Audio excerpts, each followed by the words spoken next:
안녕하세요. 네, 오늘은 교회력에 따르면 종려 주일입니다. 예수님께서 예루살렘 입성하실 때에 호산나 다윗의 자손이여 주 이름으로 오시는 이여라고 백성들이 즐겁게 기쁨으로 맞이했던 그날을 기념하는 종려 주일입니다. 그래서 월요일부터는 고난 주일이라고 하죠. 예수님이 일주일 동안 예루살렘에 거하셨던, 그리고 마지막 주말에는 예수님이 잡히시고 또 순환당하시고 그리고 죽으시는, 십자가에 달려 돌아가시는 그러한 장면, 그것을 기억하는 바로 고난 주일입니다. 그리고 다음 주일이면은 무덤에 묻힌 예수 그리스도께서 다시 살아나신 것을 기념하는 바로 부활 주일입니다. 그래서 이번 주와 다음 주 주일까지 우리가 내내 기억해야 할 것이 바로 그리스도의 죽음과 부활인데요. 그리스도의 죽음과 부활은 마태복음, 그리고 마가복음, 누가복음, 요한복음, 복음서 기자들이 계속해서 강조했던 복음의 핵심 내용입니다. 뿐만 아니라 신약성경 그리고 구약의 예언까지 예수 그리스도의 죽으심이 계속해서 강조되고 있습니다. 저는 이번 주와 다음 주를 조금 색다른 방법으로 그리스도의 죽음과 부활을 기념하기를 원하는데요. 바로 위에 있는 권세, 곧 이 땅에 세워진 권세라는 주제를 가지고 기념하기를 원합니다. 본문은 로마서 13장 1절에서 7절 말씀이고요. 하나님께서 정하신 권세라는 제목으로 말씀을 나누겠습니다. 쉽게 말하면 저는 이 땅에 세워진 정부 혹은 정치에 대해서 이야기를 나누려고 합니다. 어떤 분들은 그리스도의 죽음과 부활이 이 땅에 세워진 권세와 무슨 관계가 있냐라고 질문하실지도 모르겠습니다. 그리스도의 십자가 사건은 사실 그리스도께서 우리를 대신하여 죽고 부활하심으로 말미암아 세상에 속해 있던 우리를 불러내서 하나님 나라에 속한 하나님 나라 백성이 되게 하시는 그런 실질적인 변화가 일어난 사건이 아니냐라고 생각을 하는 겁니다. 승천하신 예수님께서는 하늘나라에 올라가셔서 하늘나라 보좌에 앉으셨고요. 그리고 하나님 나라 백성과 함께 거할 처소를 예비하러 가셨습니다. 그렇기 때문에 이 땅에 세워진 권세가 나랑 무슨 관계가 있냐라는 질문을 가진 그리스도인들이 적지 않습니다. 심지어 어떤 사람들은 그래서 이 땅에 속한 권리들, 권세들이 절대 나에게 대해서 요구할 수가 없다라고 생각을 합니다. 나는 이 땅에 세워진 그 어떤 권세에 순종할 그러한 의무가 없다라고 생각을 하는 겁니다. 아마도 신약 시대의 성도들도 그러한 생각들을 했던 사람이 있었던 것 같습니다. 나는 하나님 나라 백성이지 이 땅의 백성이 아니다라는 생각을 했던 겁니다. 바울이 로마서 13장을 쓴 이유도 바로 그 중에 하나입니다. 어떤 극단적인 그리스도인들은 신앙과 이 정치를 극단적으로 분리하려고 했기 때문입니다. 하지만 신앙과 정치는 분리할 수 있는 것이 아니라 구분하는 겁니다. 신앙과 정치를 완전히 분리해서 나는 이 땅에 속하지 않았다라고 말할 수 없다라는 겁니다. 하나님께서는 보수를 지지하든 진보를 지지하든 아니면 정부를 지지하든 정부를 반대하든 아무런 상관을 안 하신다. 하나님은 단지 그분의 나라만 신경 쓰신다라고 오해하는 사람들이 많다라는 겁니다. 그래서 어떤 이유로 그냥 단지 서로 싸우기 때문이 아니라 바로 이런 이유 때문에 정치 얘기는 그리스도인들이 하면 안 된다라고 말하는 사람도 있습니다. 하지만 오늘 우리가 살펴볼 로마서 13장은 절대 그렇지 않다라는 사실을 우리에게 말해줍니다. 로마서 13장이잖아요. 1장이 아니라 13장입니다. 13장에서 사도 바울이 각 사람 위에 있는 권세들에게 복종하라라는 명령을 주었습니다. 그런데 그 앞에 있는 1장에서 11장까지 사도 바울이 말하는 것이 바로 예수 그리스도의 죽으심과 부활에 대한 복음 내용입니다. 이 복음을 논리적으로 사도 바울이 11장에 걸쳐서 계속해서 차근차근 설명을 합니다. 로마서 1장을 보시면 하나님께서 하나님 영광을 위해서 사람을 만드셨지만 이 모든 만물과 또 양심이 증언하는 하나님을 알만한 것이 분명히 보임에도 불구하고 사람들이 죄를 선택을 합니다. 하나님께 마땅히 드려야 할 영광, 감사를 돌리지 아니하고 피조물을 섬기고 자기 자신을 섬깁니다. 하나님이 그들을 무익한 곳에 내버려 두심으로 말미암아 그들이 어리석게 되어서 계속해서 많은 죄들을 짓고 살아갑니다. 로마서 2장에 사도 바울이 가르치기를 모든 사람이 죄를 지었다. 그래서 모든 사람이 멸망한다라고 분명하게 말을 합니다. 하나님의 분명한 율법에 비추어 볼 때, 또 양심에 비추어 볼 때 모든 사람이 한 사람도 빠짐없이 죄인이다라고 선포를 합니다. 하나님의 영원한 멸망을 받을 수밖에 없는 존재로 죄인으로서 이 땅에 태어난다라는 겁니다. 하지만 로마서 3장에 사도 바울이 말하기를 하나님께서 믿음으로 말미암는 하나님이 선물하시는 은혜로 주시는 의가 있다라고 말을 합니다. 바로 이 예수 그리스도, 우리가 이번 주와 다음 주에 기념하는 그분의 죽으심과 부활하심을 통해서 죄인들에게 하나님이 은혜로 값없이 주시는 바로 복음에 드러난 의, 그것을 가리킵니다. 예수 그리스도의 죽으심으로 말미암아 죄인의 모든 죄가 그분께 옮겨졌고요, 그분을 통해서 모두 다 씻겨졌습니다. 죄인은 더 이상 그 죄에 결박당하지 않고 종속되지 않습니다. 예수 그리스도가 옷 입고 계셨던 온전한 의, 그 거룩하심이 죄인들에게 대신 옷 입혀졌습니다. 이제 예수 그리스도를 통해서 그분과 믿음으로 연합한 의인은 하나님 앞에서 하나님과 영원히 함께 살아갈 수 있는 새 생명을 얻었습니다. 그리스도께서 부활하심으로 말미암아 그 새 생명을 가지고 하나님과 영원히 함께 살아가는 영생을 선물로 받았습니다. 로마서 5장과 6장의 내용입니다. 로마서 7장과 8장을 보면 그것이 우리의 노력이나 어떤 행위로 되어지지 않았다는 것을 분명히 바울이 말합니다. 하나님이 우리가 아직 죄인 되었을 때, 우리가 연약할 때에, 우리가 하나님의 원수 되었을 때에 예수 그리스도를 통하여 우리를 구원하셨습니다. 하나님의 그 사랑을 나타내셨습니다. 하나님이 우리가 아직 나기도 전에 우리를 미리 하셨고, 그리고 미리 정하셨고, 또 택하셨고, 부르셨고, 또 의롭다 하셨고 영화롭게 하실 것이다 라고 약속하셨습니다. 예수 그리스도 안에서 하나님이 우리에게 주시는 그런 주권적인 사랑에서 그 어떤 피조물도, 그 어떤 사람도 끊을 자가 없다라고 하나님이 분명하게 로마서 말씀을 통해서 선포하셨습니다. 그리스도의 죽으심과 부활하심이 우리에게 준 이 복음이라는 아주 고귀한 가치가 이 로마서에 기록이 되어 있습니다. 사도 바울은 로마서 12장이 되면 그 복음에 합당한 삶을 살라라는 적용을 제시합니다.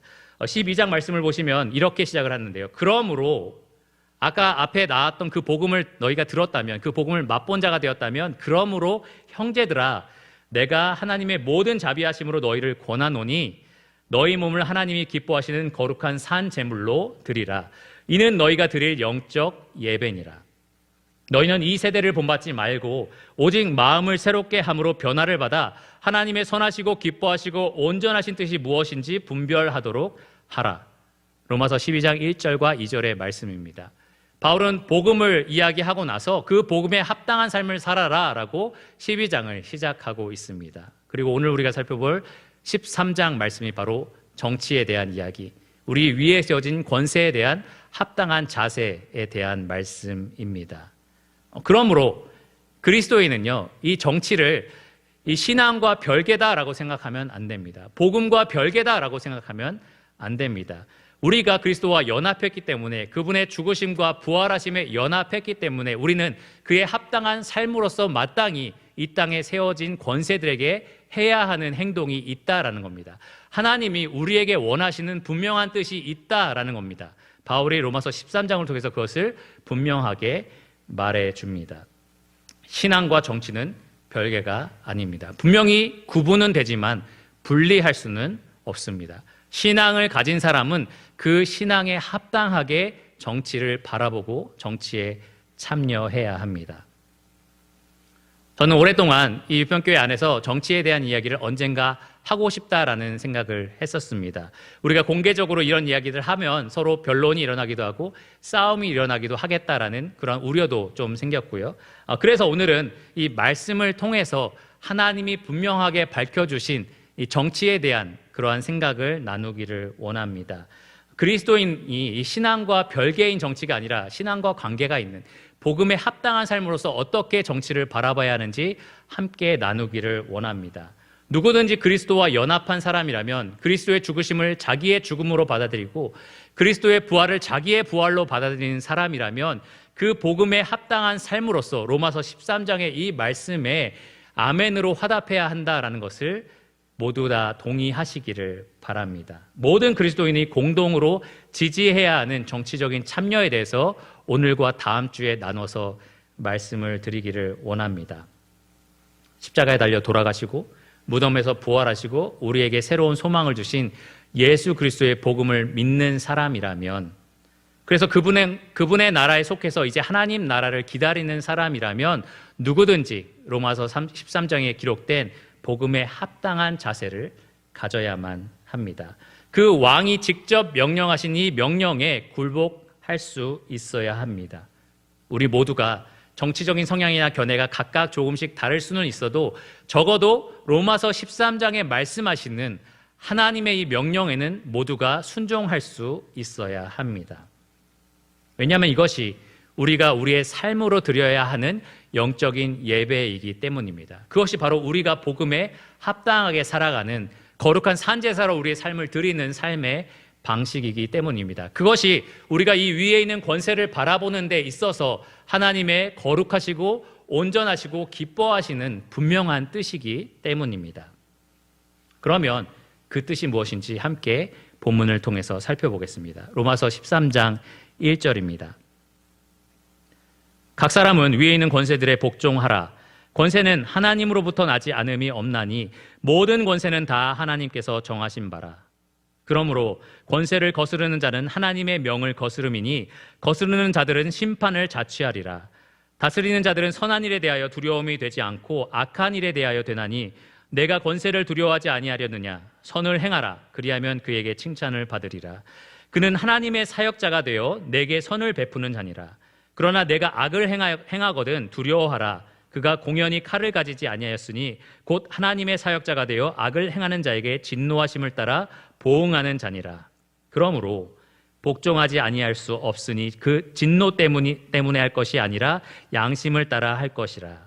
너희가 조세를 바치는 것도 이로 말미암음이라. 그들이 하나님의 일꾼이 되어 바로 이 일에 항상 힘쓰느니라. 모든 자에게 줄 것을 주되 조세를 받을 자에게 조세를 바치고 관세를 받을 자에게 관세를 바치고 두려워할 자를 두려워하며 존경할 자를 존경하라.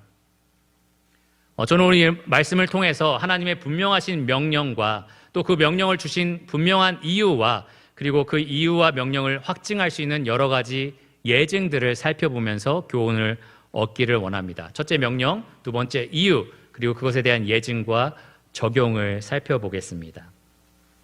명령은 1절에 나와 있는 것처럼 아주 명료합니다. 각 사람은 위에 있는 권세들에게 복종하라. 여기서 각 사람은 영혼을 가리키는데요. 그러니까 모든 영혼을 가지고 있는 전 인격을 가지고 있는 모든 사람들, 전인을 가리킵니다. 꼭 믿는 사람만 가리키는 것은 아닙니다. 불신자도 될 수 있고 믿는 사람도 될 수 있습니다. 하지만 특별히 이 로마서의 수신자가 믿는 성도들이었음을 생각해 볼 때, 그리고 이 로마서 13장이 앞에 있는 복음에 합당한 삶을 설명하는 것을 생각할 때에 이 13장의 내용은 보다 직접적으로 그리스도인에게 대한 말씀이다라는 것을 알 수 있습니다. 그리스도의 죽음과 부활에 연합한 모든 신자들은 마땅히 이 명령에 순종해야 합니다. 그것이 하나님의 선하고 기뻐하시고 온전하신 뜻에 순종하는 것입니다. 하나님께서 이것을 우리가 드릴 영적 예배다라고 생각을 하십니다. 그것이 무엇이냐? 바로 각 사람은 그 위에 있는 권세들에게 복종하라라는 것입니다. 명령은 아주 간단하죠. 복종하라. 이 복종은 신약 성경에서 오직 권세들에게만 사용된 것이 아닙니다.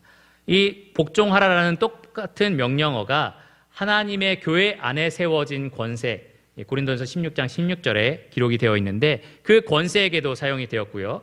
에베소서 5장 21절을 보면 성도 간에 서로 피차 복종하라라고 명령이 되어 있습니다. 디도서 2장 9절을 보면 종이 주인에게, 육신의 상전에게 복종하라라고 명령이 되어 있고요. 오늘날로 치면 회사 안에 있는 상사들이겠죠. 군인들을 보면 자기 위에는 상관들을 말할 겁니다. 에베소서 5장 24절을 보면 아내가 각각 자기 남편에게 자발적으로 복종하라 이렇게 명령되어 있습니다. 로마서 13장의 명령의 대상은 바로 각각 그 위에 있는 권세들입니다. 현재 내 위에 세워져 있는 권세들, 사람들, 그리고 그 사람들을 통해서 세워진 여러 가지 제도들을 가리킵니다. 사도 베드로는 같은 맥락에서 베드로전서 2장 13절과 14절에 인간의 모든 제도, 그리고 왕, 총독들에게 순종하라, 복종하라라고 명령을 했습니다. 오늘날로 치면은 이 법에 따라서 위임된 권리를 가지고, 그 권위를 가지고 내 위에서 일하는 모든 사람들, 그리고 모든 인간의 제도들을 가리킬 겁니다. 바로 그러한 대상들에게 복종하라라고 하나님께서 명령하셨습니다. 이 성경에 복종해야 하는 대상들이 이렇게 다양하게 나오지만 이 공통적으로 가지고 있는 의미가 있습니다. 무엇이냐 하면 각각 내 위에 누군가가 있다, 내 위에 누군가가 권위를 가지고 있다는 것을 인정해야 된다라는 겁니다. 내 위에 있는 권세가 허용한 그 권리를 가지고, 권위를 가지고 사용할 수 있다는 것을 우리가 인정해야 한다라는 겁니다. 그 권위에 자발적으로 우리가 순응해야 되고요, 능동적으로 참여해야 합니다. 그것이 바로 성경이 말하는 복종하는 것의 모습입니다. 어떤 사람은 이런 말을 들으면 바로 이렇게 반응할 겁니다. 그러면 정부가 하는 모든 것에 다 손뼉치고 칭찬하고 다 지지하라는 말입니까? 조금 극단적인 반응이죠. 또 잘못된 것을 정부가 요구하더라도 무조건 아무 말도 안 하고 아무 말도 못 하고 그냥 다 네 하고서 순종하라는 말입니까? 이렇게 반문하는 사람들이 있습니다. 급하게 그렇게 반문을 합니다. 여러분, 그런 질문이 마음속에 있더라도 잠시 가지고 있으시기를 바랍니다. 우리가 그것을 다음 주에 3, 4절에 거쳐서 3절과 4절을 통해서 하나님이 과연 우리가 어떻게 정부에게 복종할 것을 원하시는지 살펴보겠습니다. 그 전에 우리가 오늘 해야 될 것은 과연 하나님이 이 정부에 혹은 이 권세에, 내 위에 세워진 여러 가지 권세들의 권위를 주셨느냐, 우리가 그것을 인정할 것이냐, 그것을 먼저 우리가 다뤄야 합니다. 생각보다 많은 사람들이 이 세상에 세워진 여러 가지 권세들을 자기의 주관적인 기준을 가지고 부정을 합니다. 내 생각엔 저 권세는 인정하면 안 된다고 생각해, 부정해야 된다고 생각해, 이렇게 이야기를 합니다. 심지어 자기의 주관적인 생각이 성경의 기준이다, 성경의 원칙이다라고 말하기도 합니다. 그것을 주장하면서 그렇기 때문에 지금 세워진 권세는 마땅히 부정돼야 된다라고 생각합니다. 인정하면 안 된다라고 생각을 합니다. 하나님도 그들을 인정하지 않으셔. 그러니까 마땅히 우리는 그들에게 반대해야 되고 마땅히 무너뜨려야 돼라고 생각을 하는 겁니다. 그래서 먼저 우리가 오늘 위에 있는 권세들에게 하나님이 정말 권위를 주셨는지 주시지 않았는지, 이 우리 위에 세워진 권세들이 하나님으로부터 났는지 안 났는지, 그것을 우리가 인정할 것인지에 대해서 분명한 동의를 해야 합니다. 하나님 말씀이 무엇을 요구하는지 우리가 분명히 알아야 합니다. 말씀은 우리에게 분명히 말하기를 복종하라라고 이야기를 합니다. 우리 위에 세워진 권세들을 인정하라, 그들에게 권위가 있다는 것을 인정하라라고 요구를 합니다. 바로 이어서 나오는 이유들을 보면요, 이 명령에 타협할 수 있거나 이 명령을 거부할 수 있는 조금의 여지도 없습니다. 1절 후반절을 보시면 이유가 나옵니다. 권세는 하나님으로부터 나지 않음이 없나니 모든 권세는 다 하나님께서 정하신 바라. 하나님이 우리 위에 세워진 권세를 인정하라라는 명령을 주셨을 때 그 이유로 우리에게 제시하신 것은 그냥 형식적인 간단한 이유가 아닙니다. 보다 근본적이고요, 보다 본질적인 이유입니다. 그냥 우리가 적당히 사회 구성원이니까 잘 섞여 살 수 있도록 그렇게 좀 순응하면서 살아, 이 정도 수준의 이유가 아니라는 말입니다. 그냥 남들에게 피해를 끼치지 않을 수 있도록, 해가 되지 않을 수 있도록 그 정도로 적당하게 순응하면서 그렇게 발 맞춰 가면서 그렇게 살아라, 그러한 이유로 제시하지 않으십니다. 권세를 인정하라라는 하나님의 분명한 명령, 그 이유는 모든 권세가 하나님으로부터 났기 때문입니다. 아주 본질적인 이유죠. 근본적인 이유입니다. 나로부터 그 권세가 났기 때문이다라고 하나님이 분명하게 말씀하셨습니다. 그러면 어떤 사람이 이렇게 질문을 합니다. 합당하게 세워진 정부만 그렇지, 합당한 방법으로 세워진 정부만 하나님으로부터 난 거야, 이러한 이야기를 합니다. 혹은 정책이 바르고 정직하게 운영되는 그러한 권세만 하나님이 인정하시는 권세야, 그렇지 않은 권세를 어떻게 하나님이 인정하시겠어, 이러한 이야기를 합니다. 제가 예전에 정치에 대한 칼럼을 쓸 때 이 로마서 13장을 가지고 썼는데요, 거기에 댓글이 많이 달렸습니다. 그것도 많은 기독교인들이 댓글을 달았습니다. 그 댓글 중에 많은 사람들이 뭐라고 얘기했냐면, 정말 하나님이 인정하시는 권세가 있고 그렇지 않은 권세가 있다, 이렇게 이야기를 했습니다. 하나님의 뜻대로 하는 권세는 하나님이 인정하시지만 그렇지 않은 권세들은 하나님이 부정하시는 권세다. 그러니까 우리도 마땅히 그 권세를 부정해야 되고 무너뜨리는 데 총력을 다해야 된다, 이러한 댓글들이 계속해서 달렸습니다. 여러분, 근데 한번 말씀을 잘 읽어보시기를 바랍니다. 1절을 다시 한번 자세히 보시기를 바랍니다. 하나님 뭐라고 말씀하십니까? 권세는 하나님으로부터 나지 않음이 없나니. 모든 권세는 다 하나님께서 정하신 바라. 모든 권세는 다 하나님께로부터 났습니다. 하나님이 직접 정하셨습니다. 바울이 이 로마서를 기록할 때 이 로마는 황제가 다스리는 나라였습니다. 세습을 통해서 황제의 권위가 이양되기도 하고요. 또 때로는 무력을 통해서 황제의 권위를 쟁취하기도 했었습니다. 이 당시에 로마 황제는 네로였는데요. 네로가 얼마나 악랄한 왕인지 여러분 잘 아실 겁니다. 자기의 의붓 동생 어머니 아내를 차례차례 이 자기의 정치적인 생명에 방해가 된다라는 자기의 착각에 따라서 죽입니다. 그리고 로마의 대화재가 일어났을 때 그 모든 책임을 기독교인들에게 다 뒤집어 씌워놓고 기독교인들을 대학살하려고 했던 사람이 바로 이 네로 황제입니다. 그러한 배경에서 사도 바울이 이 말씀을 기록했습니다. 성령의 감동하심으로 사도 바울이 로마에 있는 성도들에게 준 명령은 바로 이것입니다. 모든 권세에게 복종하라. 그 이유는요, 하나님께서 그 권세를 나게 하셨다. 하나님께서 그 권세를 정하셨다라는 겁니다. 무력으로 세워지든 반역으로 세워지든 세습으로 세워지든 민중의 선택으로 세워지든 하나님이 그 배후에 계신다라는 것을 말씀이 분명하게 우리에게 말해줍니다. 그 배후에는 언제나 하나님의 주권적인 뜻이 있다라는 것을 우리에게 말해줍니다. 여러분, 하나님의 뜻 밖에서 세워지는 권세는 아무것도 없습니다. 그래서 바울은 2절에서 이렇게 담대하게 말하는 겁니다. 그러므로 권세를 거스르는 자는 하나님의 명을 거스름이니 거스르는 자들은 심판을 자취하리라. 우리 위에 세워진 권세를 거스르는 것은 곧 그 권세를 정하신 하나님의 뜻, 하나님의 명을 거스르는 것이다 라고 말하는 겁니다. 그렇기 때문에 하나님 세우신 그 권세로부터 심판, 처벌이 내려지는 것이 마땅하다라는 것입니다. 이 말은 우리가 현재 세워진 권세들에 대해서 평가할 수 없다라는 말이 아닙니다. 올바른 방식으로 세워졌는지 아니면 잘못된 방식으로 세워졌는지 따져보지 말아야 한다라는 것이 아닙니다. 하고 있는 일이나 추구하는 정책이 정말 하나님 뜻에 합한 것인지 그것에 반대하는 것인지 우리가 조금 더 생각하지 말아야 된다라는 말이 아닙니다. 다만 그 전에 우리가 이 위에 세워진 권세들에 하나님의 주권적인 뜻이 있다라는 것을 인정해야 한다라는 겁니다. 하나님이 하나님의 뜻을 이루기 위해서 하나님이 정하신 권세들을 우리 위에 세우셨다라는 것을 확실하게 분명히 인정해야 한다라는 것입니다. 그것이 로마서 13장에 말하고 있는 복종하라라는 명령입니다. 그것을 인정하지 않는 것, 거스르는 것, 그것 자체를 부정하는 것, 세워지지 말아야 할 정부다, 세워지지 말아야 할 권세다라고 말하는 것, 그래서 그것을 어떻게든지 무너뜨리려고 노력하고 말하고 행동하고 생각하고 추구하는 그러한 행동들을 멈춰야 한다라는 것입니다.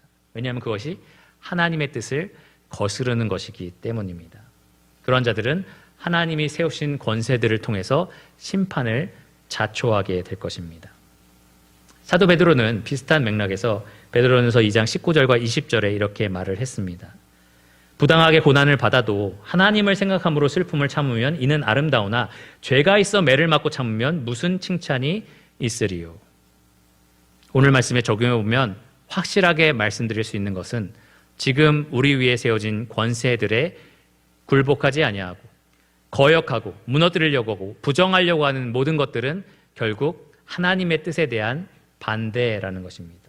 그래서 받는 모든 고난들에 대해서 우리가 주님을 위해서 받고 있어라고 말할 수 없다라는 겁니다. 부당하게 받는 고난이 아니라 죄가 있어 매를 맞는 것이라는 것입니다. 하나님이 인정하라라는 권세를 부정하고 무너뜨리려고 하는 행위는 하나님께 칭찬받을 수 없는, 하나님 앞에 아름답지 않은 행동입니다. 그분의 죽으심과 부활하심에 연합한 참된 신자라면 우리가 기본적으로 우리 위에 세워진 권세들에 인정하고 그것을 능동적으로 지지하는 그리고 참여하는 그러한 일들을 해야만 합니다. 우리가 복음에 합당한 삶을 살기 원한다면 적어도 우리 위에 세워진 권세들이 하나님의 정하신 뜻에 따라 세워졌다라는 사실을 인정해야 한다라는 겁니다. 그 권세를 통해서 하나님이 이루실 분명한 뜻에 대해 우리가 기대하고 바라봐야 한다라는 겁니다. 어떤 사람들은 이렇게 분명한 하나님의 뜻을 듣고도 난 받아들일 수 없어 라고 얘기를 합니다. 모든 권세가 어떻게 다 하나님으로부터 났어. 나는 받아들일 수 없어. 그럼 히틀러가 세운 정권은 하나님으로부터 났다고 말할 수 있어? 그러면 일본이 우리나라를 침략했을 때 그 일본은 하나님으로부터 났다고 말할 수 있어? 이러한 여러 가지 극단적인 예시를 들면서 그런 실질적인 예시기도 하죠. 그러한 경우를 생각해봐. 그러니까 이 말씀은 그냥 일반적으로 그렇다는 거지 모든 권세가 하나님부터 났다라고 말할 수는 없다라고 이야기를 합니다. 그래서 저는 남은 시간 하나님의 말씀을 통해서 구약과 신약을 통해서 하나님 세우신 여러 가지 권세들을 살펴보고 그 권세들이 하나님으로부터 분명히 정해졌다라는 것을 입증하기 원합니다. 하나님이 그 권세를 세우신 분명한 뜻이 있다라는 것을 여러분과 함께 살펴보기를 원합니다. 총 10가지 예시가 있는데요. 간략하게 하나씩 살펴보도록 하겠습니다. 첫 번째로 바로입니다. 바로, 구약시대에 있는 애굽의 왕이죠. 이 바로는 요셉이 애굽의 총리로 있을 때는 이스라엘에게 굉장히 좋았던 왕입니다. 친이스라엘 정책을 폈던 왕인 거죠. 근데 요셉이 죽고 나서 바로는 절대로 이스라엘에게 좋은 정책을 펴지 않습니다. 오히려 이스라엘 백성들을 노예로 삼았고요. 착취했고요. 아주 심하게 괴롭혔던 그러한 왕이었습니다. 이스라엘 입장에서 봤을 때는 저 바로 왕은 정말 제거돼야 할 하나님 나라 백성에게 해가 되는 그러한 권세였던 것입니다. 바로가 베풀었던 여러 가지 정책들 중에 가장 최악은 바로 이스라엘 사람이면 히브리 남자면 무조건 다 이 나일강에 던져서 죽여라 라고 했던 정책입니다. 정말 최악이죠. 그러면 이 바로는 하나님으로부터 나지 않은 권세인가? 그렇지 않습니다. 약 200년 전, 바로가 세워지기 200년 전에 하나님께서 이스라엘 민족의 시조인 아브라함에게 이렇게 약속하셨습니다. 창세기 15장 13절과 14절에 너는 반드시 알라. 내 자손이 이방에서 객이 되어 그들을 섬기겠고 그들은 400년 동안 내 자손을 괴롭히리니 그들이 섬기는 나라를 내가 징벌할지며 그 후에 내 자손이 큰 재물을 이끌고 나오리라. 하나님께서 바로를 세우시고 특별히 반이스라엘 정책을 펼치셔서 그들을 괴롭히신 것, 그것은 하나님의 선하신 계획 안에 있었던 그러한 것이었습니다. 모세는 자기 뜻대로 어떻게든 반역을 해보려고, 거슬려 보려고 이 애굽의 병사 하나를 죽였는데요. 오히려 쫓겨나서 미디안 광야로 도망치게 됩니다. 나중에 하나님이 하나님의 때에 모세를 불러다가 이스라엘 백성들을 이 애굽에서 건져내시는데요. 그럴 때 바로를 강팍하게 하시고 그리고 이스라엘 백성들을 통해서 애굽 가운데 수많은 하나님의 놀라운 능력을 보여주십니다. 하나님은 이 애굽을 통해서 특히 이 절대 권력이었던 바로를 통해서 이스라엘 나라를 그 안에서 지켜내셨을 뿐만 아니라 몇 명 되지 않는 이 야곱의 가족들 뿐이었는데 아주 강대국이 되어서 나왔죠. 아주 큰 나라를 이루게 하셨을 뿐만 아니라 이 애굽을 심판하심으로 하나님께서 살아계신 여호와다라는 사실을 애굽과 그리고 여러 민족들과 그리고 이스라엘 백성들에게 친히 보여주십니다. 바로 그 목적을 위해서 바로 왕을 세우셨습니다. 두 번째, 이스라엘 백성들의 침략입니다. 이스라엘 백성들이 이제 출애굽해서 약속의 땅인 가나안 땅으로 들어가게 됩니다.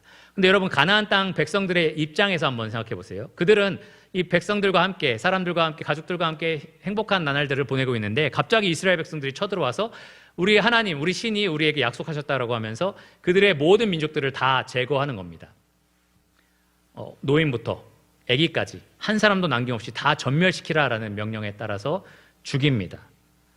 어떤 사람들은 이스라엘 백성들의 이 선민 사상을 받아들여서 이스라엘 백성들이 하는 건 다 오라 이렇게 생각하는 사람이 있는데요. 절대 그렇지 않습니다. 하나님은 이스라엘 백성을 귀하게 여기실 뿐만 아니라 모든 민족들을 다 귀하게 여기십니다. 요나서에 보면 요나서 4장 11절에 하나님께서 요나에게 말씀하시기를 좌우를 분별하지 못하는 이 사람들과 가축을 내가 어떻게 아끼지 아니하겠느냐라고 말씀을 하십니다. 그런데 왜 하나님은 이스라엘 민족이라는 권세를 세우셔서 이 가나안 백성들을 다 제거하는, 침략하는 존재로 만드셨냐라는 겁니다. 그렇게 하는데 하나님의 뜻이 없으셨냐라는 거죠. 그런데 우리가 알듯이 있었다라는 겁니다.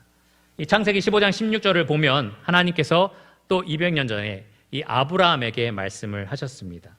훨씬 더 나중이 되겠네요. 이 아브라함에게 말씀하시기를 이렇게 말씀하십니다. 내 자손은 4대 만에 이 땅으로, 가나안 땅으로 돌아오리니 이는 아모리 족속의 죄악이 아직 가득 차지 아니함이라.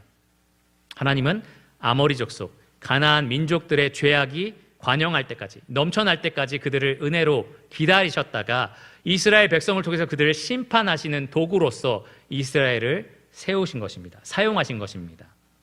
어떻게 하나님이 잔인하게 모든 민족을 죽일 수가 있어? 가나안 백성들을 다 전멸시키라고 할 수 있지? 깐난하기는 어떻게 그렇게 할 수 있어? 이것을 우리가 온전히 이해할 수 있는 방법, 하나님께서 이스라엘 백성을 도구로 사용하셔서 그들의 악한 죄를 징벌하시는 그러한 일을 하셨다라는 겁니다. 바로 그 이유를 이해할 때 우리가 이것을 온전히 이해할 수 있습니다. 세 번째, 이 사사기의 여러 이방 민족들, 가나안 민족들입니다. 이제 반대의 상황이 펼쳐진 거죠. 이스라엘 백성들이 가나안 땅을 차지했는데 모든 민족들을 몰아내지 못하고 몇몇을 남겨두었습니다. 그들의 불신앙 때문에 그렇게 한 겁니다. 아직 왕이 없었고요. 각자 자기 소견대로 원하는 대로 했던 그러한 민족적인 특징을 가지고 신앙 공동체로서, 연합체로서 그렇게 살아가던 시대였습니다. 하나님은 그들의 불순종을 책망하셨고요. 남겨둔 그 민족들이 너희들에게 가시와 올무가 될 것이다 라고 말씀하셨습니다. 미디안, 블레셋, 그 외에도 여러 가나안 민족들이 수시로 일어나서 이스라엘들을 침략하고 그리고 착취하고 노예로 부리고 또 조공을 받고 이러한 여러 가지 일들을 했습니다. 너무나 괴로운 이스라엘 백성들이 부르짖었을 때 하나님이 사사들을 세웠고요. 구원의 역사를 이루어내셨습니다. 이스라엘 백성들을 볼 때 이들은 오랑캐 같은 존재들이에요. 늘 수시로 쳐들어와서 이스라엘을 괴롭혔던 그러한 오랑캐 같은 권세들입니다. 이러한 오랑캐는 정말 하나님이 세우셨다고 말할 수 없지 않을까 우리가 생각할 수 있을 겁니다. 하지만 사사기 3장 1절과 2절을 보면 사사기의 기자는 우리에게 이 사사기 전체의 역사를 요약하면서 이렇게 말씀을 합니다. 여호와께서 가나안의 모든 전쟁들을 알지 못한 이스라엘을 시험하려 하시며 이스라엘 자손의 세대 중에 아직 전쟁을 알지 못하는 자들에게 그것을 가르쳐 알게 하려 하사 남겨두신 이방 민족들은, 그러면서 이방 민족들의 이 목록을 쭉 언급을 합니다. 아무 목적 없이 세워진 권세가 아닙니다. 하나님이 그들을 남겨두셨습니다. 왜요? 이스라엘 백성들에게 전쟁하는 법을 가르쳐 주기 위해서입니다. 아직까지 하나님을 전쟁을 통해 경험한 적이 없는 그들에게 하나님을 온전히 신뢰하는, 전쟁은 오직 하나님께 있다는 것을 알려주시기 위해서입니다. 그리고 그들의 불신앙을 책망하시고 훈계하기 위해서입니다. 이러한 분명한 뜻을 두고 하나님은 오랑캐 같은 여러 이방 민족들을 이스라엘과 함께 거주하도록 남겨두셨습니다. 하나님이 분명한 뜻을 가지고 권세들을 그 위에 세우신 것입니다. 네 번째, 사울과 다윗입니다. 이스라엘 초대 왕들이죠. 사사시대가 끝나고 마침내 이스라엘에게 왕이 생겼습니다. 사무엘을 통해서 하나님은 사울 그리고 다윗, 어떤 사람은 사울은 아니다라고 생각하는데요. 그렇지 않습니다. 사울도 하나님께서 직접 사무엘을 통해서 기름 부음으로 세우신 왕입니다. 다윗도 그렇죠. 흥미로운 것은 다윗은 처음에 기름 부으러 갔을 때 사무엘을 통해서 이새에게 너희 아들들을 데리고 와라 했을 때 그 후보에도 끼지 못했던 이 밖에서 양들을 돌보던 목동이었습니다. 그러한 자를 하나님께서 직접 부르셔서 이 왕으로서 기름 부음을 하셨습니다.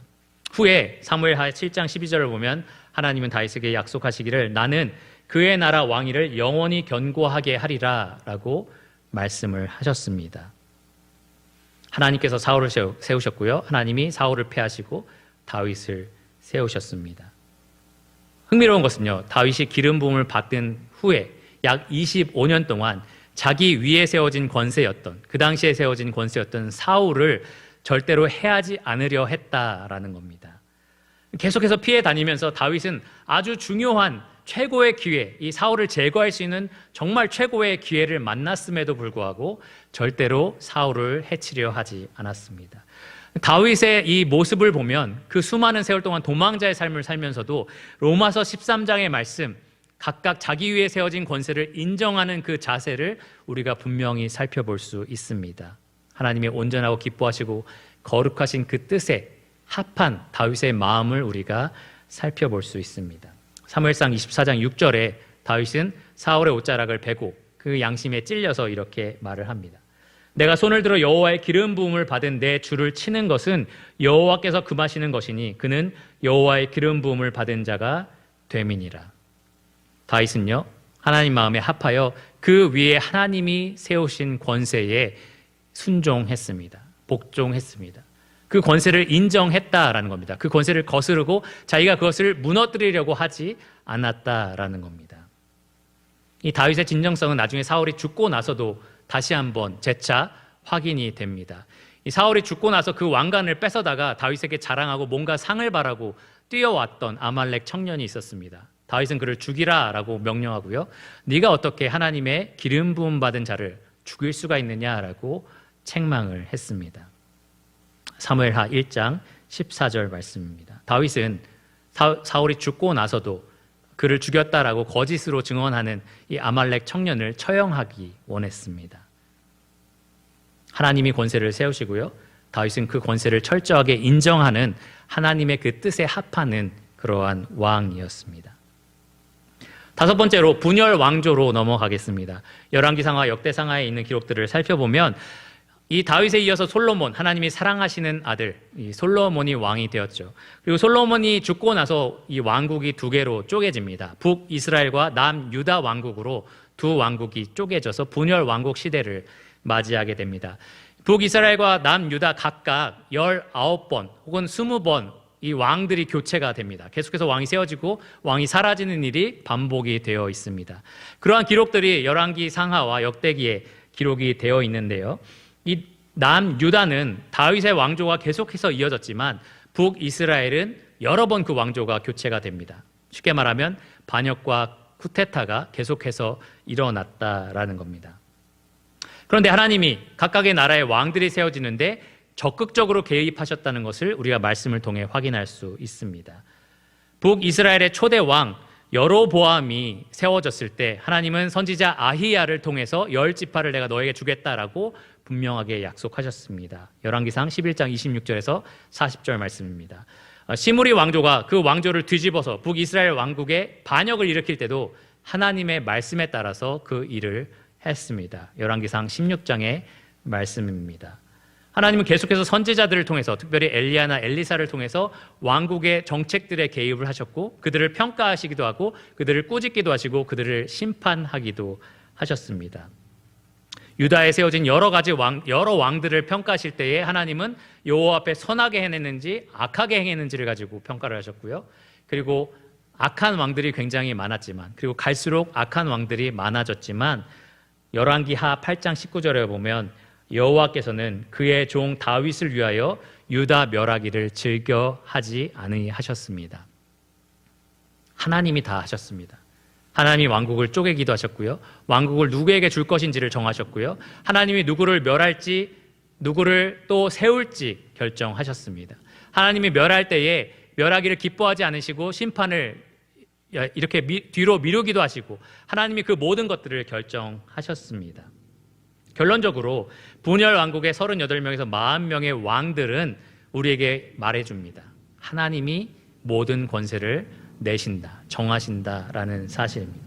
반역을 일으키든 쿠데타를 일으키든 세습에 따라서 세워지든 어떤 절차에 따라서 왕조가 세워졌든 간에 왕들이 일어났든지 간에 모든 왕들을 하나님께서 세우셨다. 하나님께서 평가하셨다. 하나님께서 심판하셨다라는 것을 성경이 우리에게 확증해 줍니다. 여섯 번째로 이방 제국입니다. 두 왕국이 각각 북이스라엘은 아수르에 팔려갔고요. 남유다는 바벨론에게 멸망당했습니다. 하나님의 백성을 침략하고 포로로 잡아간 이 두 제국들은 정말 하나님이 세우신 것이 맞는가? 이스라엘 백성들이 아마 의문을 가졌을 겁니다. 그런데 구약의 선지자들이 계속해서 강조해서 말하는 것 그렇다입니다. 하나님이 아수르를 자기의 심판의 도구로 삼으셨다. 하나님이 바벨론을 자기 백성을 치는 이 훈계하는 심판의 도구로 삼으셨다.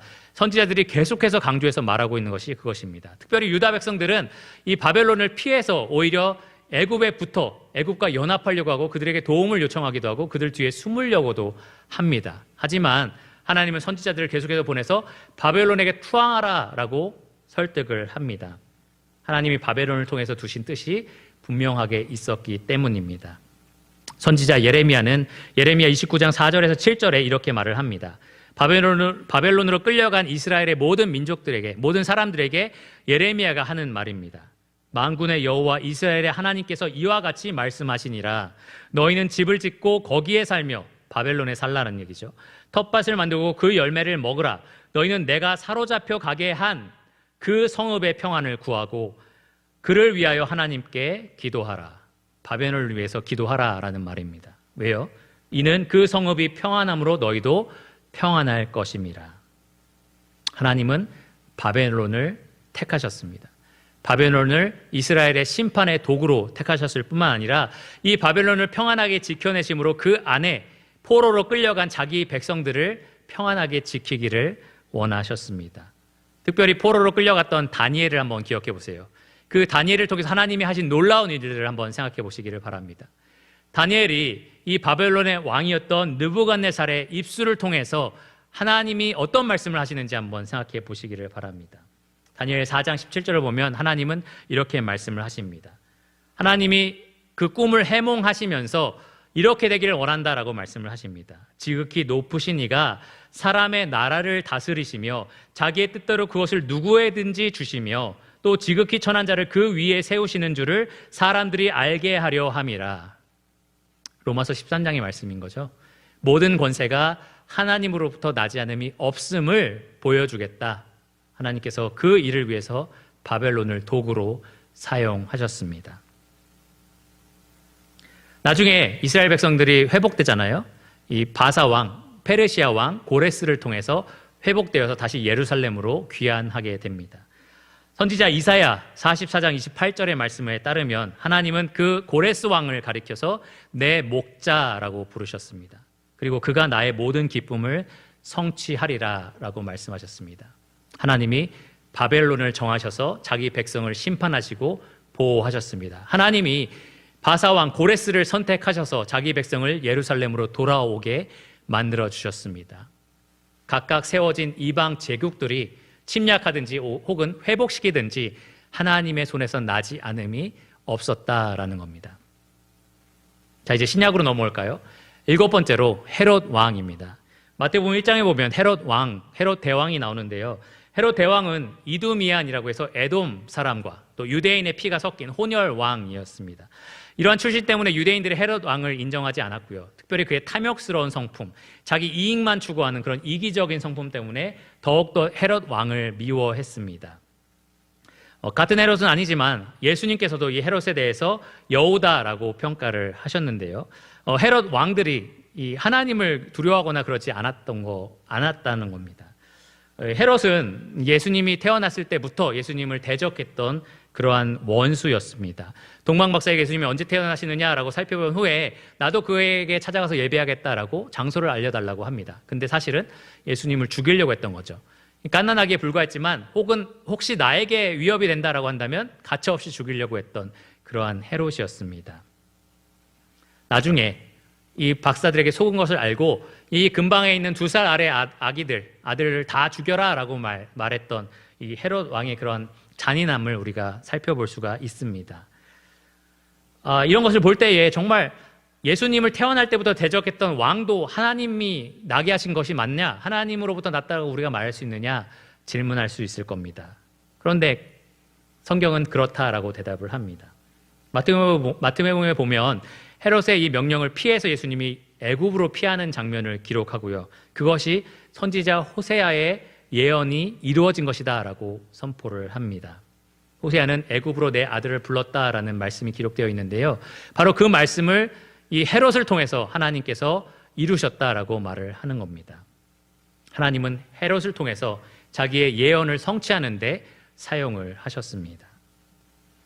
또 다른 헤롯 왕이 나오는데요. 바로 사도행전 12장에 나오는 헤롯입니다. 그 헤롯은 사람들 앞에서 이렇게 강연을 하다가 사람들이 막 저 목소리는 신의 목소리야 라고 막 칭찬했을 때 그 영광을 모두 자기 자신에게 돌렸습니다. 그럴 때에 헤롯 아그리빠 이 왕이 하나님께 영광을 돌리지 않았을 때에 벌레에 먹혀서 죽임을 당했다라고 사도행전 12장 23절에 기록되어 있습니다.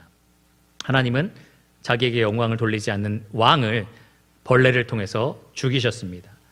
헤롯 왕을 통해서 이 구약의 예언을 성취하신 하나님, 그 하나님께서 또 다른 헤롯 왕을 자기의 영광을 돌리지 않는 이유로 심판을 하신 겁니다. 하나님께서 왕을 세우기도 하시고요. 하나님께서 왕을 패하기도, 죽이기도 하십니다. 자, 다음 8번째는 빌라도입니다. 빌라도도 하나님을 찬양하고 또 하나님을 이렇게 사랑하는 그러한 지도자가 절대로 아니었습니다. 예루살렘을 다스리라고 로마 황제가 세운 총독이었습니다. 재판관으로서 아주 공정한 사람도 아니었습니다. 자기가 살인죄가 분명하다라고 사형을 선고했던 바라바를 그냥 내줍니다. 사람들이 자기를 좋아하게 만들려고, 자기의 정치적인 입지를 위해서 그렇게 판결을 굽게 하는 그러한 나쁜 왕이었습니다. 나쁜 총독이었습니다. 그리고 자기가 이 사람은 분명히 죄 없다, 죄 없다, 죄 없다 3번이나 선포한 예수님을 십자가형에 처하도록 만들었습니다. 다 모두 사람들의 인기를 얻기 위해서, 사람을 두려워하기 때문에 자기의 정치적인 입지를 다지기 위해서 그가 그렇게 결정을 한 겁니다. 그러한 재판관이 오늘날 있다면 여러분, 당연히 그 사람은 하나님이 세운 것이 아니다라고 말할지도 모릅니다. 하지만 예수님과 빌라도가 함께 나눈 이 대화를 보면 이 빌라도 역시 하나님이 세우신 것이 분명합니다. 요한복음 19장에 보면 빌라도가 예수님께 이렇게 묻습니다. 내가 너를 놓을 권한도 있고 십자가에 못 박을 권한도 있는 줄을 알지 못하느냐? 예수님이 무슨 권한이 있어?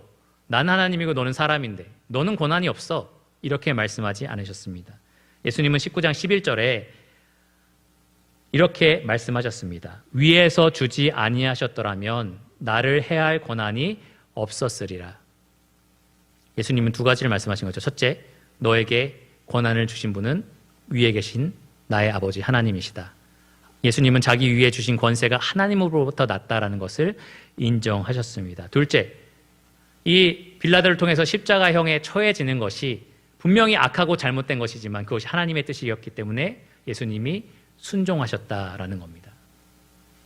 이 사건들을 통해서 우리가 빌라도조차도 판결을 굽게 하는 이러한 공정하지 못한 심판자라도 하나님께서 그 권세를 위에 두셨다라는 것을 알 수 있습니다. 9번째로 적 그리스도입니다. 우리가 상상할 수 있는 최악의 정권입니다. 최악의 권세인 거죠. 적 그리스도. 계시록에 나옵니다. 적 그리스도가 다스리는 나라는 정말 하나님을 반대하는 나라입니다. 이 적 그리스도의 배후에는 바로 마귀가 있습니다. 이 이름 적 그리스도 자체가 그리스도를 적대한다, 엔타이 크라이스트라고 해서 크라이스트를 적대한다, 반대한다, 거스른다라는 뜻을 가지고 있습니다. 누구든지 그리스도를 추종한다면 매매를 할 수 없게 만들고 평안하게 살지 못하도록 만들고 심지어 죽이기까지 하는 아주 악랄한 악한 마귀적인 정부가 바로 이 적 그리스도의 정부입니다. 그런데 이 적 그리스도의 정부를 우리가 하나님으로부터 났다, 하나님이 정하신 거다라고 말할 수 있을까요? 계시록에 보면 그렇다입니다. 부활하셔서 하늘의 권세를 입으시고 이 보좌 위에 앉으신 예수 그리스도께서 사도 요한에게 이렇게 말씀하셨습니다. 계시록 13장 5절과 7절인데요. 5절에 먼저 이렇게 말합니다. 또 짐승이 이 과장되고 신성 모독을 말하는 입을 받고 또 42달 동안 일할 권세를 받으니라.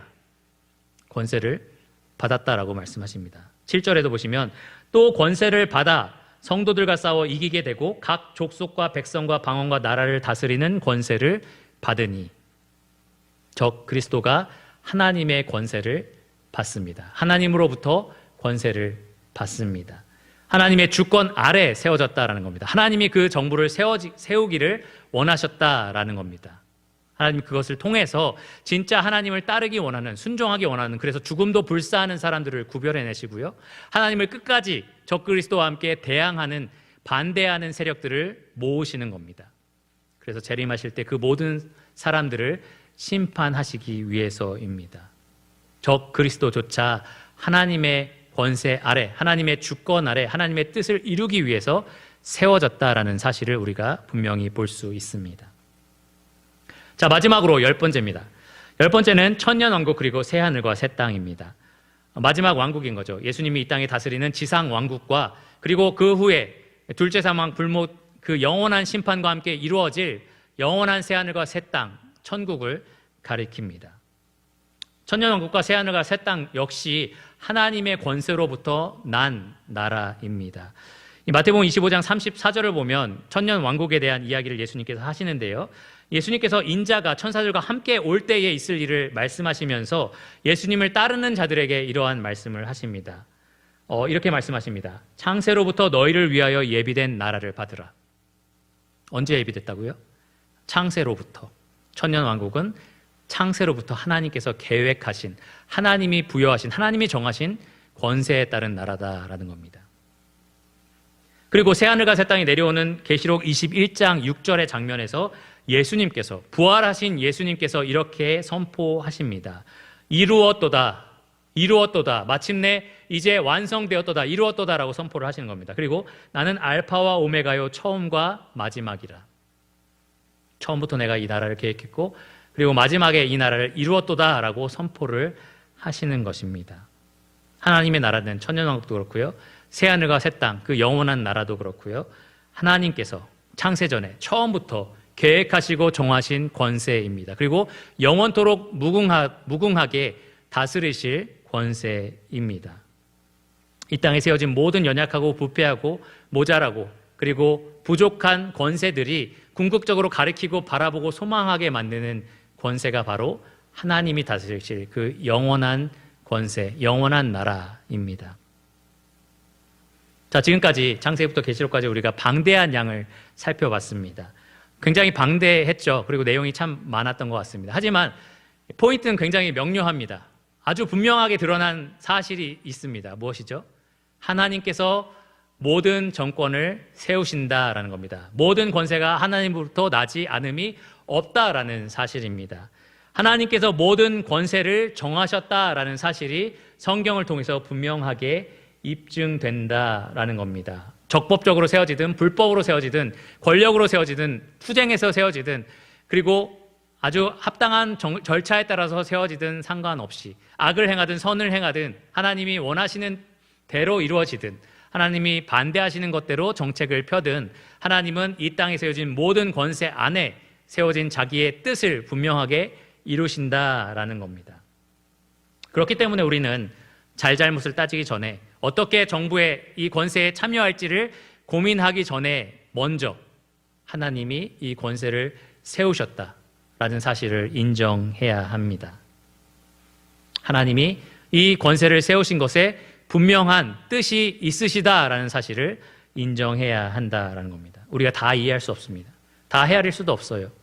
우리가 끝내 알지 못할 수도 있습니다. 성경에는 기록되어 있기 때문에 우리가 밝히 봤지만 지금 이루어지고 있는 권세들이 왜 세워졌는지, 그것을 통해서 하나님이 무슨 일을 이루실 것인지 우리가 다 알 수는 없을 수도 있습니다. 그렇지만 우리가 반드시 순종해야 하는 것, 복음에 합당한 이 영적인 예배로서 합당한 삶은 무엇이냐? 우리 위에 세워진 권세들을 인정해야 한다라는 겁니다. 모든 권세는 하나님이 정하신 바이기 때문입니다. 하나님은 권세를 세우시는 일에 절대 실수하지 않으십니다. 하나님이 계획하신 것 밖에서 세워지는 권세는 하나도 없습니다. 하나님은 세우신 권세들을 통해서 그분이 정하신 뜻을 분명하게 이루시는 분이십니다. 그렇기 때문에 하나님이 세우신 그 뜻에 순종하시기를 바랍니다. 하나님이 각각 세우신 그 권세에 여러분 복종하시기를 바랍니다. 그 권세를 인정하시고 그 권세에 능동적으로 참여하시고 순응하시기를 바랍니다. 그것이 그리스도인이 모두 공동적으로 아멘으로 화답해야 할 하나님의 분명한 뜻입니다. 이 뜻에 우리가 순종한다면 적어도 세 가지의 태도를 가지고 권세를 대할 수가 있습니다. 우리가 정치에 대해서 말할 수 있다라는 겁니다. 첫째, 우리는 평안을 가질 수 있습니다. 이 땅에 아무리 위태롭고 그리고 해로운 정책들이 펼쳐진다 할지라도, 그리스도인들이 볼 때에 정말 악한 정책들이 펼쳐진다 할지라도 우리는 평안을 누릴 수 있습니다. 국가를 위해 간절히 기도하면서 그리고 간절히 하나님께 부르짖으면서 하나님의 정의가 이루어지기를 바라면서 동시에 우리는 평안을 누릴 수가 있습니다. 아무리 악한 정책이 펼쳐진다 할지라도 하나님이 세우신 이 권세를 그분의 손으로 굳건하게 붙들고 계시다라는 사실을 우리가 믿고 있기 때문입니다. 둘째로 우리는 확신을 가질 수 있습니다. 사람 하나 세워서 이 나라가 망하게 되었다, 이런 말을 하지 않아도 됩니다. 이 나라가 곧 재앙에 빠질 것이다. 이 나라는 곧 멸망할 것이다. 곧 아무것도 기대할 수 없는 그러한 꼴이 될 것이다. 그러한 불안과 두려움과 공포에 사로잡힐 필요가 없다라는 겁니다. 우리는 오히려 확신으로 가득 찰 수 있습니다. 하나님이 세워진 이 권세들을 통해서 그분이 세우신 뜻을 분명하게 이루실 것이다. 그 확신을 가지고 이 권세를 바라볼 수 있을 겁니다. 하나님이 이루실 그 뜻을 믿기 때문입니다. 세 번째로 우리는 소망 가운데 기뻐할 수 있습니다. 우리 위에 세워진 권세들이 갈수록 부패해져 갈 겁니다. 우리 위에 세워진 권세들이 갈수록 불안정해질 겁니다. 우리 위에 세워진 권세들이 연약한 모습들을 계속해서 보여줄 것입니다. 누구를 세우든지 마찬가지로 계속해서 불안정하고 부족하고 그리고 하나님을 반대하는 여러 가지 정책들이, 여러 가지 방향들이 쏟아져 나올 것입니다. 그럴 때 우리의 눈이 하늘나라를 향할 수 있습니다. 우리의 소망이 이 세워진 정부가 아니라 하늘에 있는 하나님의 권세를 바라볼 수 있을 겁니다. 궁극적인 하나님의 다스림을 기대하면서 그 소망을 가지고 우리가 온전히 기뻐할 수 있습니다. 먼저 그의 나라와 의를 기억하며 바라며 간절히 구할 수 있을 겁니다. 우리는 평안할 수 있고요. 우리는 확신할 수 있고요. 우리는 소망 가운데 온전히 기뻐할 수 있습니다. 우리가 이 권세가, 우리 위에 서진 모든 권세가 하나님이 정하신 바라는 사실을 굳게 믿고 그 권세에 복종하기로 결정한다라면 말입니다. 결론적으로 말씀을 드리겠습니다. 선지자 하박국은 이스라엘을 바라보면서, 이스라엘에 세워진 권세를 바라보면서 한탄을 했습니다. 이스라엘 권세가 휘두르는 그런 겁탈과 이러한 강포, 변론과 분쟁, 여러 가지 불의와 악을 바라보면서 하나님 어떻게 이럴 수가 있습니까? 어떻게 이런 권세가 있을 수 있습니까? 이것을 어떻게 그냥 보고 계실 수 있습니까? 라고 부르짖었습니다. 하박국 1장에 이렇게 선지자가 부르짖는데요. 그때 하나님께서는 선지자에게 말씀하십니다. 가만히 두어라. 내가 그냥 놔두지 않을 거다. 내가 바벨론이라는 내 도구로 그 권세를 세움으로 말미암아 이스라엘을 벌할 것이다. 아주 맹수 같은 악랄한 그 바벨론을 통해서 이스라엘을 철저하게 심판할 것이다 라고 말씀하십니다. 그러자 하박국이 묻습니다. 하나님, 어떻게 이스라엘이 아무리 악한 줄 알더라도 더 악한, 더 악독한 바벨론을 통해서 이스라엘을 벌할 수가 있습니까? 어떻게 그 권세를 세우실 수가 있습니까? 라고 하박국이 다시 한번 부르짖었습니다. 그때 하나님께서 말씀하시기를 믿어라 라고 말씀하십니다. 믿어라. 오직 의인은 믿음으로 말미암아 살 것이다. 그리고 말씀하시기를 하나님의 장차 권세에 대한 그 계획을 말씀해 주십니다. 이렇게 말씀을 하시죠. 물이 바다를 덮음같이 여호와를 인정하는 것이 세상에 가득한 나라가 올 것이다. 바로 우리가 바라보고 있는 권세입니다.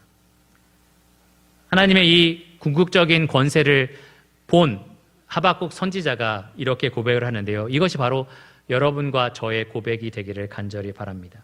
하박국 3장 17절과 18절 말씀입니다. 비록 무화과 나무가 무성하지 못하며 포도나무에 열매가 없으며 감람나무에 소출이 없으며 밭에 먹을 것이 없으며 우리의 양이 없으며 외양간에 소가 없을지라도 나는 여호와로 말미암아 즐거워하며 나의 구원의 하나님으로 말미암아 기뻐하리로다. 여러분, 이것이 우리의 고백이 되어야 합니다. 여러분, 이것이 복음에 합당한 우리의 삶의 예배가 되어야 합니다. 이것이 우리가 권세를 바라보는 마땅한 자세가 되어야 합니다.